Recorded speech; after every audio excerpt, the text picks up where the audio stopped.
Hi, Sophie. This is of course David.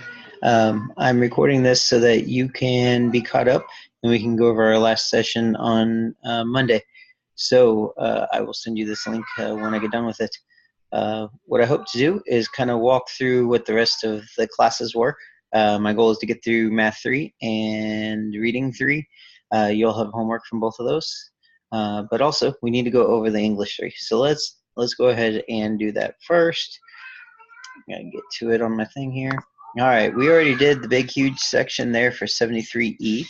So we're going to go up to 72C up at the top of your homework. So if you need to pause the video, you can. I'm going to just dive into those answers. Starting with number 36, you have F. 38 is F. 45C. 51D. 55B. 56G. 58F. And of course, you'll look at those and mark the ones that you missed and look over them. And then when we talk to each other again, ask me some questions and we can go over it. 67C, number 7 is D. 11 is A. 15 is B. Same thing with that. Go ahead and go over it and see if you missed any. On to the math. So good old Math 3. This is the most difficult math that ACT can throw at you, and I'm having trouble getting to it myself. There we go. Math class 3. All right. So what I'm going to do here is share this with you, just so I can write on it as I talk. So here we are, Math class 3. This should be the same thing that you have that I left at your doorstep. Let me know if you didn't get that for some reason. I hope you did. If not, then you've got this. You can kind of take notes as we go through it, and then we can continue from there. So geometry. You'll find a lot of geometry on the ACT test. It's second only to the amount of algebra they have. Remember that they have plane geometry and coordinate geometry. Plane geometry are basically shapes, and coordinate is the good old XY axis. So the first one is with the XY axis, you have slope. Slope is simply rise over run. You probably remember this. It's the m and the y equals mx plus b. Just kind of go over it to yourself and make sure you know what is the m, right? It's the slope. And then what's the b? It's the y-intercept, as it says right there that I wrote. And then we go on to 67C, number 10. So what I'd want you to do is go ahead and try that one. And then also try the number 17. You should go ahead and pause the video and do that. And now that you're back, we're going to go over the answers to those two. Assuming my computer will cooperate with me.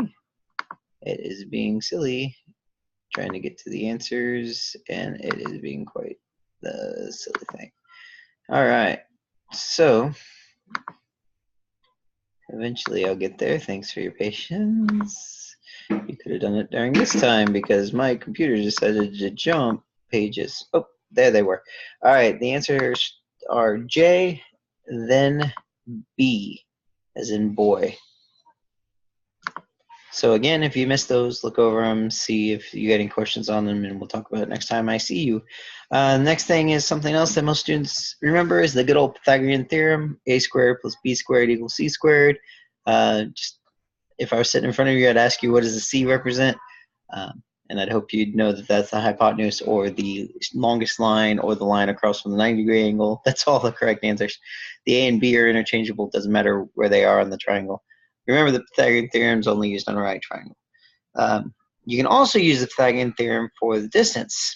So you see we've got number 1 there, the distance between 0, 5 and 3, 2. So if you were looking at that and you're trying to decide what is the distance between 0, 5 and 3, 2, you could use the old distance formula if you haven't memorized. Some students struggle with memorizing it. You actually don't really need to. So if you were looking at this, you could say, hey, how far apart are the x's? Let me see if I can get my little text tool here. Well, they are 3 apart, right? And if I'm going to do a little caret thing just because I'm doing it and typing here. So if we square that number, then we say how far apart are the y's? They are also 3 apart. So if we square that number, that's going to equal c squared or the distance squared. So that's a good old a plus b, or a squared plus b squared equals c squared. So your actual answer ends up being the square root of 18. So obviously you'd have the little square root bar, but I just put squirt there to show it. And if you reduce that, what would that reduce down to? That's right, it would be 2 square roots of 3. So just remember, if you've forgotten how to do that, remember that you're just finding the largest perfect square. Easiest way to remember perfect squares is to just make a chart where you have 2 squared, 3 squared, 4 squared, 5 squared, 6 squared, 7 squared, 8 squared, 9 squared, and then what those equal. You can do that on your paper if you are forgetting it. Next one, same thing. Figure out how far apart the x's. Hopefully you got 6. Because it's just the distance between them. You go -2 to 4, that's 6. And then if you're going to go from 5 all the way to -9, that's going to be 14. And then we square those. And that, of course, equals our distance, or c squared. The answer you get should be the square root of, I think it's 232. I should get out my calculator and instead of trying to rely on my memory. Oh man, it messed up. Anyway, you get the gist. If I got that wrong, you'll let me know when we meet again. So, because it's just 36 plus whatever 14 squared is. And then that reduces to like 2 root 58, I think. So, actually, I can probably think of that. 116. Yeah, I'm right. That is 232. Cool. Anyway, all right. So that is that. Next, let me get back to it here. Just had to erase the note. The distance formula, in case you wanted to see it again. But what's funny about the distance formula, whether you have it memorized or not, it's basically what we just did. How far apart are the x's squared plus how far apart are the y squared equals distance squared. Or you just do square root of the whole thing. All right, 2 more to try. So 67C, number 31, and then switch over to 73E, number 20. And then I'll tell you the answers to that. I'm going to be quiet for a second so you could pause and work on that. And then I'll give you the answers.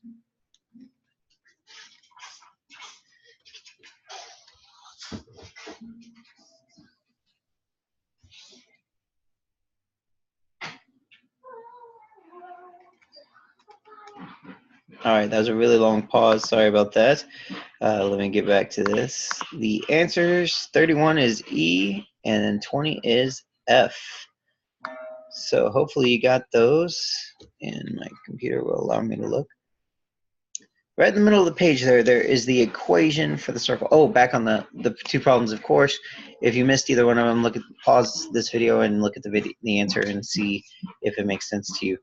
And take a note if it doesn't. So equation of a circle, we have x minus h squared plus y minus k squared equals the r squared. If you have not seen that before, ACT likes to use this equation. Really the best thing to note is that h and k indicates the center of the circle. They like to do like translations and transformations and stuff like that with it, where they're just sliding it around and asking you where it is, or just obscurely asking you where it is. R is, of course, the radius of the circle. X and Y are just X and Y like on the coordinate graph. So that's what the equation is. Special right triangles, look at these. The first 2, I would ask, what is that referring to? Hopefully you said the sides of the triangle. 3, 4, 5, 5 being the hypotenuse, 5, 12, 13, and any multiple of those. So it could be, you know, times 3, so you'd have like 9, 12, 15, that sort of thing. They like to utilize those. If you have these memorized, it helps you to get through the questions faster. Remember, this is a time test, so it's good if you can get through it faster. If you don't have these memorized, Pythagorean theorem always works. The next 2, those aren't lengths. What are those? Hopefully you said the degree measurements of the angles, and that would be right. However, Another thing with this, and hopefully my drawing is going to be okay. If you got a 45, 45, 90, yeah, that's ish. That's not too bad for freehanding. And then the 30, 60, 90. Oh, wait, messed up. Oh, well. So your 90 obviously is here, your 45s are here and here, and then here is your 90, here's your 30, and then the other would be 60. I just don't feel like trying to cram 60 degrees in there. So on the 45, 45, 90, across from the 45s, those are equal lengths. So some books just put 1. I like to put X because it doesn't have to be 1. And yeah, it's confusing if you put 1 there. And then this would be, see if you remember. If you don't, it is X root 2. That's what that length is. And then across from the 30, that's a good old X or 1 if you're using what some textbooks do. And also the ACT has done this. I've seen some questions on this, and it's kind of crazy. Now, across from the 60, you would think, oh, 60 is double 30, so it'd be 2 times X. No, not so much. That's actually the hypotenuse is 2X. And then the one across from the 60 is the weirdo. That is the X root 3. So there is, if you remember those rules, it will help things go faster. Again, this is not something you have to have memorized. It's just helpful to have. So if you don't know those or don't remember those well, definitely draw those 2 triangles and get them in your notes. Let's go ahead and give 72C a shot. It's on number 27 on 72C. I will stop talking, look at the answer, and then continue. So you can pause this video or just stare at me being quiet.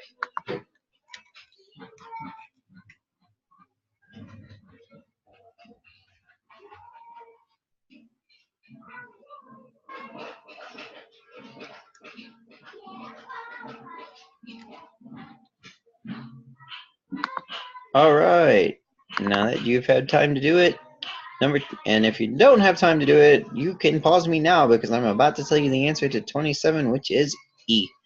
Hopefully you got that right. If you missed it, go over it and write down some questions. Next page, we have angles and lines. So this is within a shape. Like for instance, if it's a 4-sided polygon, what's the total degree measure for the inside of the angles? That is good old 360. And then if we're 5-sided, if we add another length, what happens? If you're not sure, you don't remember, remember how many degrees are in a straight line? That's right, there's 180. So if you add the 180 to the 360, you get 540, and that's how many degrees are in a 5-sided figure. Now if we have an n-sided, of course this is our equation. You might remember this. If you forget it, you'll probably remember it after you see it, because many teachers do go over this. It is n minus 2 times 180. And that's simply the equation for it if you have an n-sided figure. So if they just give you a 9-sided figure, obviously you'll do 9 minus 2 times 180. Also, something they like to do is parallel lines. And on parallel lines, basically what they mean is just 2 straight lines. Ooh, I got a straight line tool. Woohoo! All right, so 2 straight lines are parallel lines, right? Let's pretend those are parallel. They may not be perfectly parallel, but we'll just pretend. All right, so if I take those 2 parallel lines and I draw a transversal, you do not need to know that term. It's just what it is. But for the ACT, you could care less on calling it that. What they test you on is if you have, or when you do that, you end up with small angles here, here, here, and there. Those small angles. The rest of them are big angles. Really, that's all you care about. They equal each other. Small ones equal each other. The big ones equal each other. A big plus a small equals how many degrees? 180, because they create a straight line, right? You don't need to remember alternate interior or exterior corresponding blah, blah, blah, blah, blah. All those terms that you heard back in geometry class, you don't really need those for the ACT, fortunately. It's the one thing they give you a break on.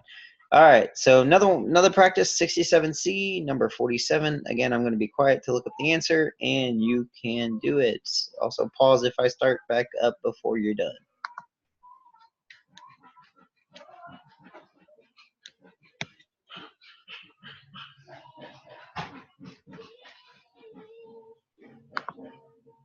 All right, I'm about to give you the answer to the problem. 67C, number 47 is C.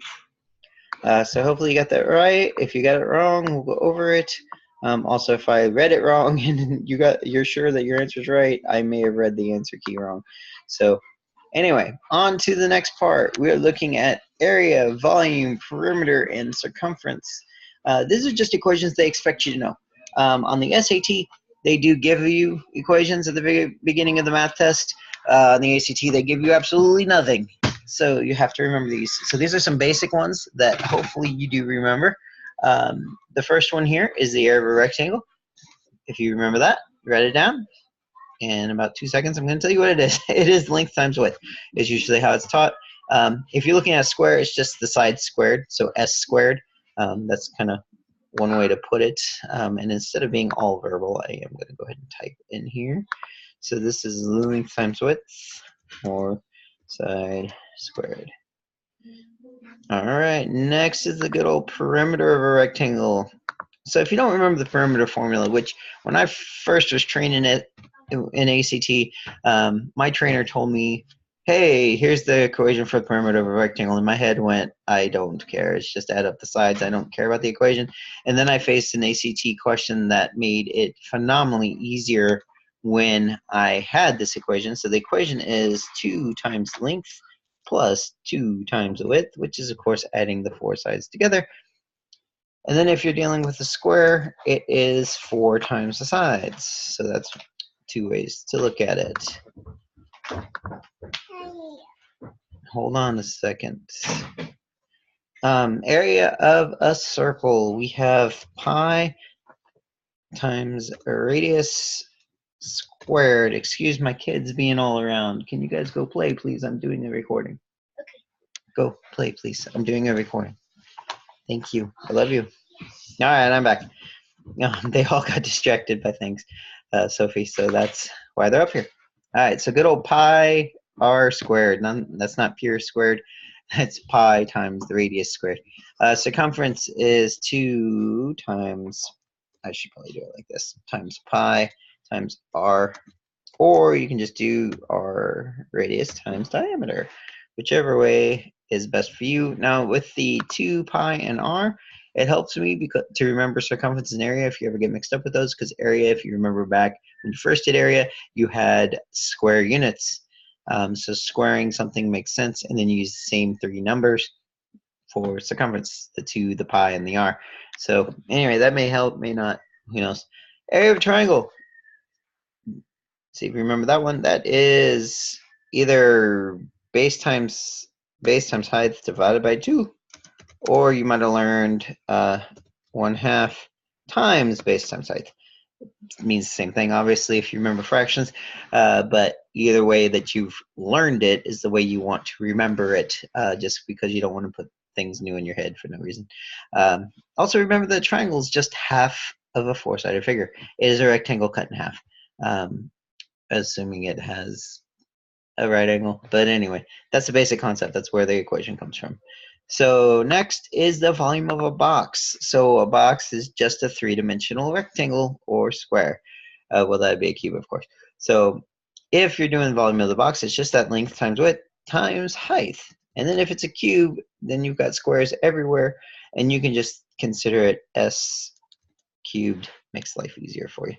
So that's that. Now, your parallelogram, if you remember what a parallelogram is, parallelogram is just a rectangle that's like this, where it's on its side. So I'll kind of draw that here. Let's see if it works. It does. Sweet.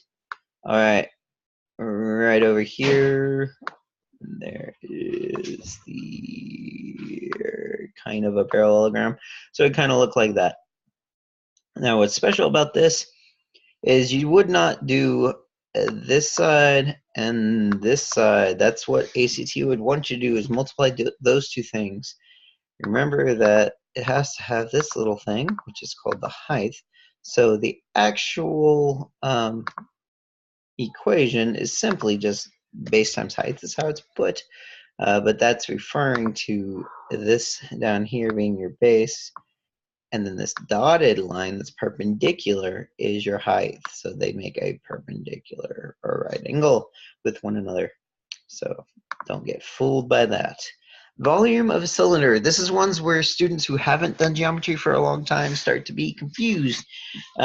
Big thing with ACT is every three-dimensional figure is standing straight up and down. It is not angled. Those 3D shapes that are slanted is a totally different math than what ACT tests, so you don't need to worry about that. So on any figure that is standing straight up and down, that is three-dimensional, the area or the volume of it is area of a base times the height. So what is the base of a cylinder? It's simply a circle. So you have your good old pi r squared. Then it's that times the height. That simple. That is for volume of cylinder, but that also works back on the volume of a box, because the area of the base of a box is a rectangle, so the area of that base is length times width, then times height.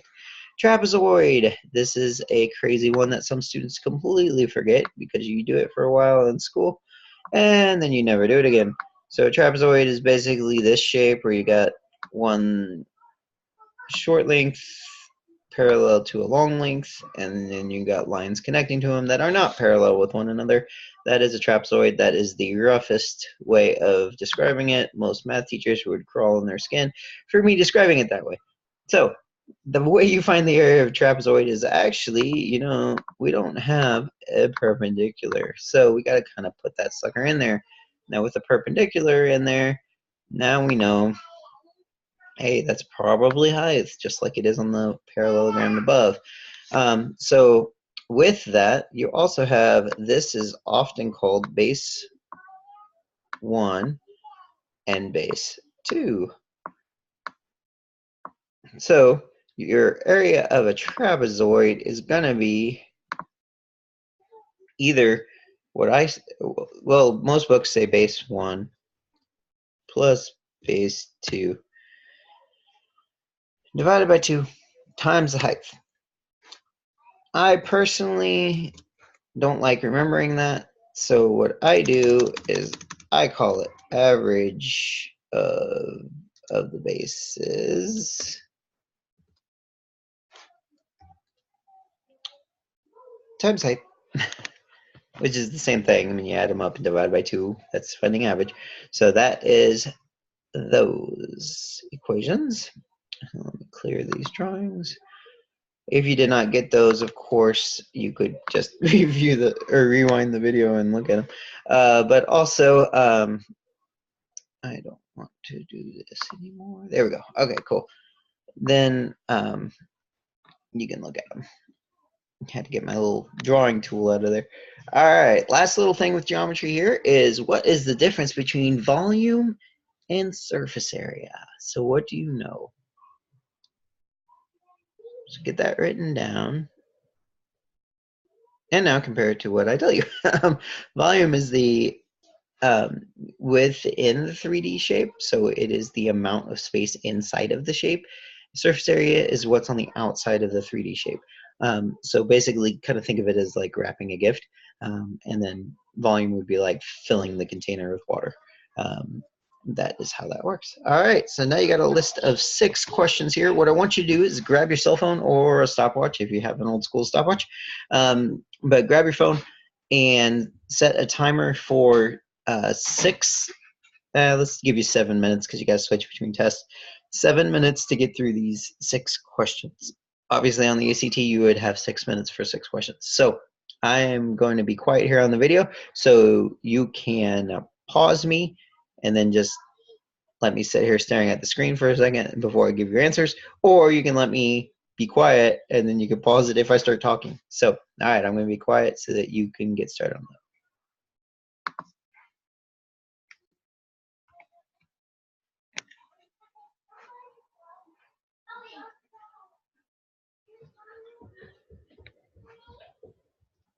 All right, whether you're ready or not, here they come. So hit pause if you're not done, because you probably aren't, because it's been like 2 minutes since not even 2 minutes since I went off. So the answers, there's my beautiful son Joash sneaking behind. All right, the answers, number 11. Again, pause if you're not done. Number 11 is D. 38 is G. 40 is G. 45 is A. 56 is J. 46 is also J. If you missed any of those, take note and let me know about it next time we meet.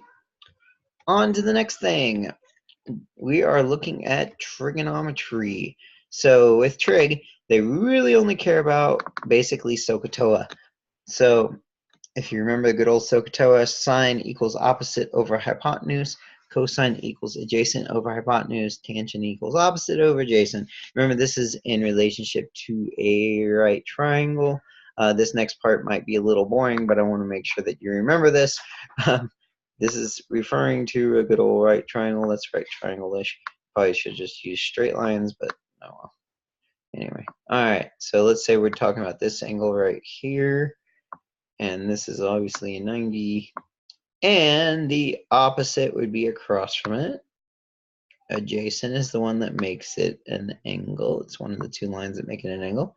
And then, I don't know if you can see my little silly pop-ups, but there we go. And then the long length is your hypotenuse. So these lengths is what it gives you. So you got opposite, adjacent, and hypotenuse. So there's those. Oh boy, annotate, clear all drawings. Woohoo! All right, and then you've got its inverses here. It's what I call its Chinese cousin, Choshikao. That's one way to remember it. But the weird thing is cosecant, secant, you'd think the S's would go together and the C's go together, but it's counterintuitive. So the inverse of sine is cosecant, the inverse of sine is secant, and the inverse of tangent is actually logical, cotangent. So just remember those, and it'll help you go a long way in the ECT. Radians, don't forget about radians. And that's the beautiful unit circle. So here's your nightmare. I mean, your favorite thing in all the world, the unit circle. If you got it memorized, awesome. If you don't, just realize this down here, this changing from degrees to radians, or radians to degrees, and then if you flip it and want to go from degrees to radians, then you would flip over the 180 over pi. You would make it pi over 180. So radians equals degrees times pi over 180. So that's just how to convert between them to make your life easier. Now you also need to remember where things are positive and negative. So if you look at the unit circle, if you go counterclockwise, starting in the top right up here, you've got A, S, T, C. You can see I put those letters there so that we could see it. And a little acronym to remember that is all students take calculus. Why does that matter? Because all trig functions are positive in the first quadrant, sine in the second quadrant, tangent in the third quadrant, cosine in the fourth quadrant. If you remember these, this is very much a boring review. If you have no idea what I'm talking about, it really doesn't matter because the trig is about 3 or 4 problems in the entire ACT question bank. I've seen as many as 7 at the most. So it's not huge, big deal. But I go over it because this is math class 3. So where is cosine positive and tangent negative? Well, everything's positive in quadrant 1, so tangent can't be negative there, so it's not there. So where is cosine positive? It is quadrant 4. Where's tangent positive and sine negative? Well, that one is everybody's positive in 1. So tangent's positive in 1, that's where sine's negative. So that, or I mean 3. So quadrant 3 is the right answer to number 2. So we got 4, then 3. I'm not going to take the time to type those in because, again, the reasons I said before. This, if you have no idea what's going on, doesn't matter. Your score is not going to be drastically affected because you'd have to be going for a 36 to really care about it. And if you didn't know it and you're going for a 36, we'd need a lot more than just this course for me to help you get that 36. So anyway, let's try with this trig thing. Let's try 67C number 22, just to see how you're doing. Again, I'm going to stop sharing Be quiet, go look at the answer, come back. You probably have to pause because I think this will be pretty quick for me.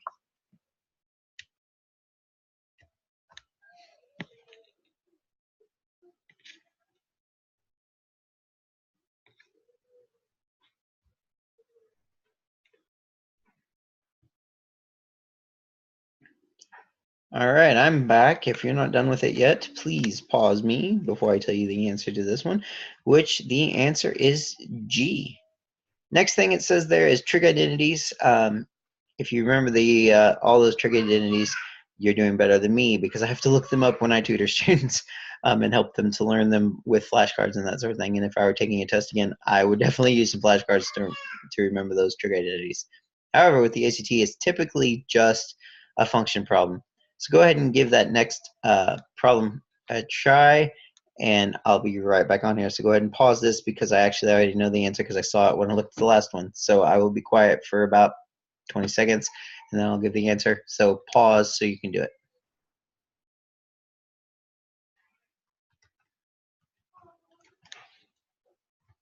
All right, the answer to that trig identity question is J.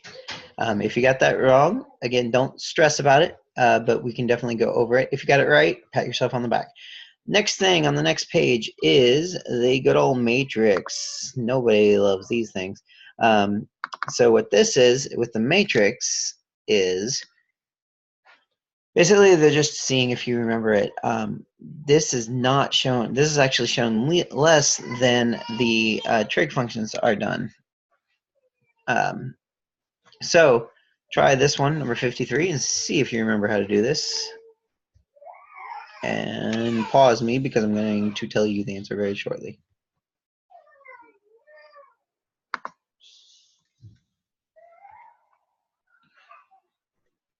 The correct answer to the matrix problem is E. Again, we'll go over that some more if you need it. Something that ACT has evolved to testing you on is the next thing there is arithmetic and geometric series. What's crazy is many of the prep books out there do not include this for the ACT because it hasn't been until recent years that they have started adding a few of these questions. So I searched online and found a really good explanation, their definition for arithmetic sequence and for geometric sequence. They're right there. You're welcome to read those at your leisure to help you remember it.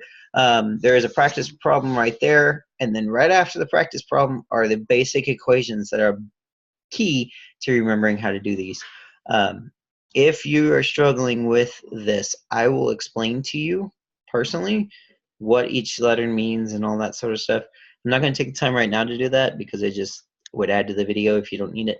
So go ahead and try 67C number 58. And pause me because I'm about to tell you the answer.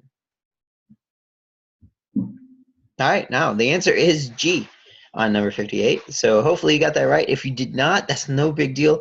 This is one of the things that's really, really easy to forget if you don't use it. So again, don't stress if you missed it.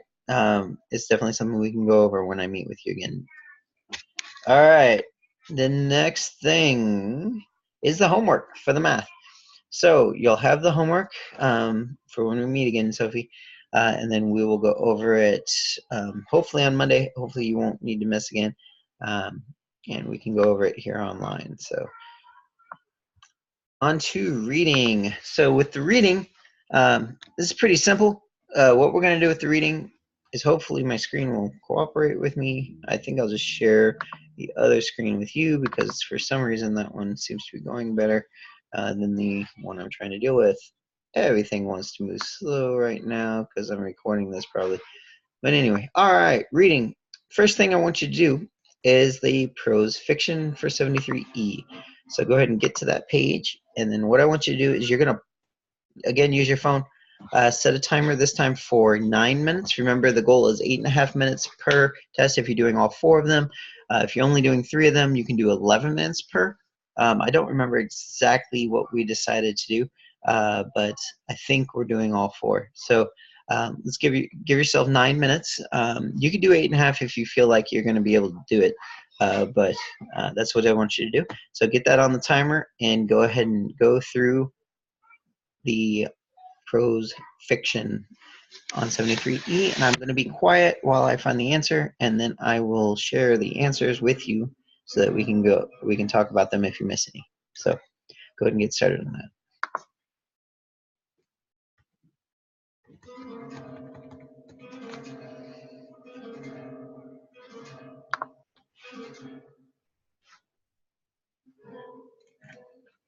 All right, the answers to the prose fiction section here are B for number 1, number 2 is F, number 3 is D, number 4 is F, number 5 is D, number 6 is G, 7 C, 8 J, 9 B, 10 is H.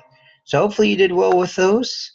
And then now we're going to move on to the next one, which is humanities. So go ahead and turn, same test, 73E. You're going to turn to the humanities section, which starts with number 21. Work through that. Remember, label now and laters. So that's the technique with the reading. Forgot to mention that before the prose fiction. But you want to, your first step is label the now and laters. Then do the nows. And remember with the nows, you read the question, not the answers. Read the question, rephrase it as a question. Hello, Solomon. Rephrase it as a question, go find the answer in the passage. Then once you found your answer in the passage, compare it to the answer choices. And then once you match it up, that's when you pick the answer and then move on to the next one. Repeat that for all the nows, then do the laters, and then you're done. So again, on your timer, give yourself 9 minutes. I am going to stop talking for a few seconds to get the answers.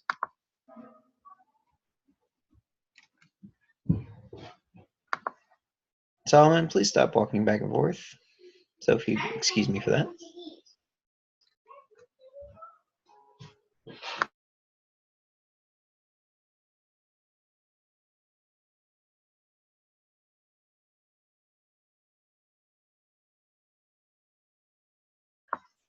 All right, Sophie, I'm back. You could see my mouth moving and nothing coming out because I muted myself so I could talk to my kid.